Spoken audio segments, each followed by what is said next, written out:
Hi everyone, I'm Stacy Bresler, Managing Partner here at Archer Energy Solutions, and welcome back to yet another fantastic, another amazing, another unbelievable On Target with Archer. And when it comes to cybersecurity incident response plans, we're here to help you answer these common questions that we continue to hear, and one of them is, how detailed should my incident response plan be? And I've got an answer.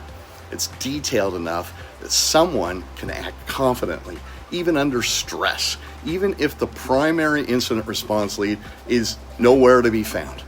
Make it too vague and no one knows what to do when the clock starts ticking. Too prescriptive and people get lost in the steps that actually don't even match reality.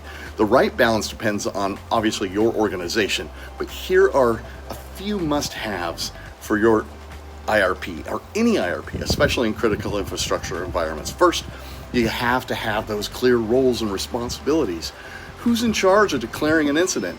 Who leads the containment? Who contacts law enforcement, vendors, regulators, or the media? These names, roles, and alternatives, they got to be clearly spelled out, not buried in an org chart.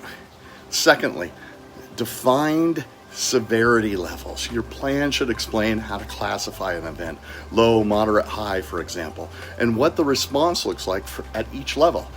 This helps avoid overreaction and complacency. So third, this is really important, is the step-by-step procedures for key phases. You don't need a script for every possible scenario, but for things like evidence collection, communication protocols, and system isolation, write it down. Assume that people will be working under pressure. Give them some structure. And fourth, contact lists and escalation paths. Don't rely on someone's Outlook folder when the power's out. Your plan should include up-to-date contact for the internal and external stakeholders, including 24/7 lines where needed.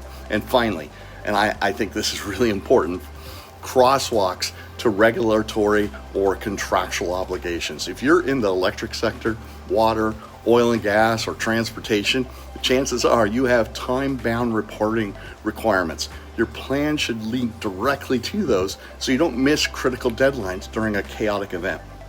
A strong IRP isn't 1,000 pages thick, but it is accessible, it's actionable, and aligned with your actual environment. If someone unfamiliar with the day-to-day activities here picked it up during an incident, they should be able to make some smart decisions. So, thanks for joining me on Target with Archer. I'm Stacy Bresler. Document wisely, test often, and I'll see you at the next time. Don't miss out on any of our insightful content.